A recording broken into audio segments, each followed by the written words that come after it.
Amigos do YouTube, vou responder a pergunta do Rodrigo Ragazzi dos Santos. O Rodrigo diz: olha, doutor Drauzio, gostaria de saber se o pulmão de uma pessoa que para de fumar pode se regenerar. Se sim, de que forma e em quanto tempo? Muito obrigado. Rodrigo, é o seguinte, vê como funciona o pulmão. Você dá uma tragada no cigarro, ele desce, passa pela laringe, vem pela traqueia, entra nos brônquios, um brônquio vai para cada lado, e esses brônquios vão se dividindo, até ficar bem fininhos, né? E o bronquíolo terminal, como a gente chama, aquele bronquíolo bem fininho, esse termina num saquinho, que é o alvéolo. O alvéolo parece um saquinho assim. E o brônquio termina aqui. Então o ar que chega vai atravessando aqueles vários brônquios até chegar no alvéolo e aqui acontecer a troca gasosa. No cigarro vem aquela fuligem, não é? Você dá uma tragada no cigarro e solta a fumaça num lenço branco, você vê aquela roda que fica daquela fuligem amarela, né? Aquilo tudo vai embora e vai parar no pulmão. Os bronquíolos, os brônquios, têm cílios que ficam num movimento que é comparado ao movimento da cana no canavial, né? E com isso a secreção vai sendo produzida e ele vai jogando a secreção para fora. Então aquela fuligem ele vai tentando se livrar dela.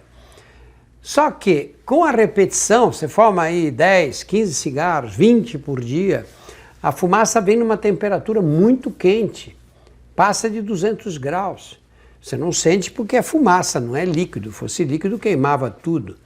E ela com isso faz o quê? Ela começa a queimar, ela começa a destruir esses cílios presentes nos bronquíolos.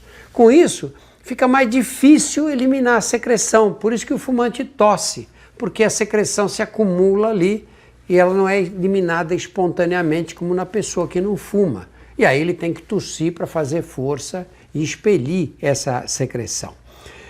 Esse mecanismo de limpar a fuligem que vem tanto da poluição quanto do cigarro, é um mecanismo que vai sendo esgotado pela fumaça do cigarro.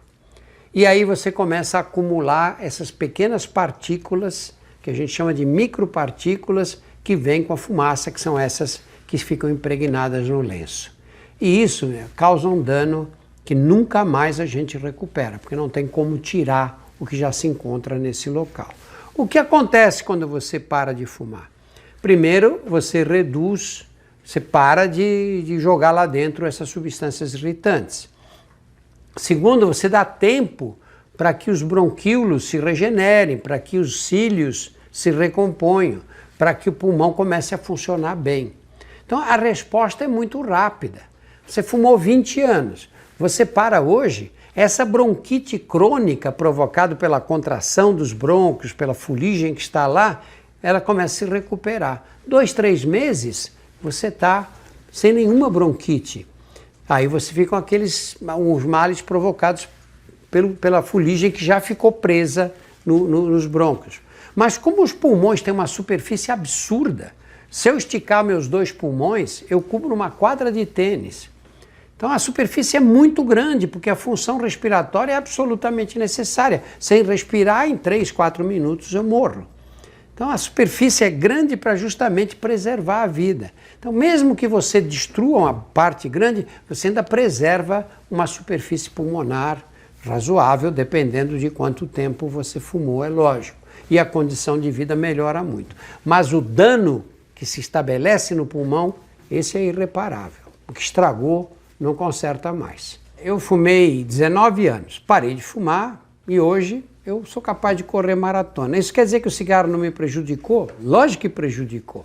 Primeiro porque a minha vida enquanto eu fumava era uma tristeza. Não tinha fôlego para nada, vivia cansado, eu subia a escada, tinha que parar para respirar, uma humilhação doida. Segundo, porque o cigarro não é um hábito. Fumar é dependência de droga. E a nicotina é a droga mais difícil de largar da nicotina do que do crack. Aí você tem 17 anos e fala assim, mas eu comecei a fumar agora, ainda tudo bem com o meu pulmão. Primeiro, não é verdade, não é tudo bem com o seu pulmão, não. Sobe uma escada e põe um outro que não fuma para acompanhar você, vê quem chega lá em cima em condições melhores. Segundo lugar, dependência de droga, quanto mais tempo a gente é dependente dela, a gente usa a droga, mais dependente fica, mais dificuldade vai ter para largar. Se você fuma, um dia você vai ter que largar, por bem ou por mal. Ou você larga porque chegou à conclusão que não vale a pena fumar, que você vai viver melhor sem o cigarro, ou porque você vai ficar doente.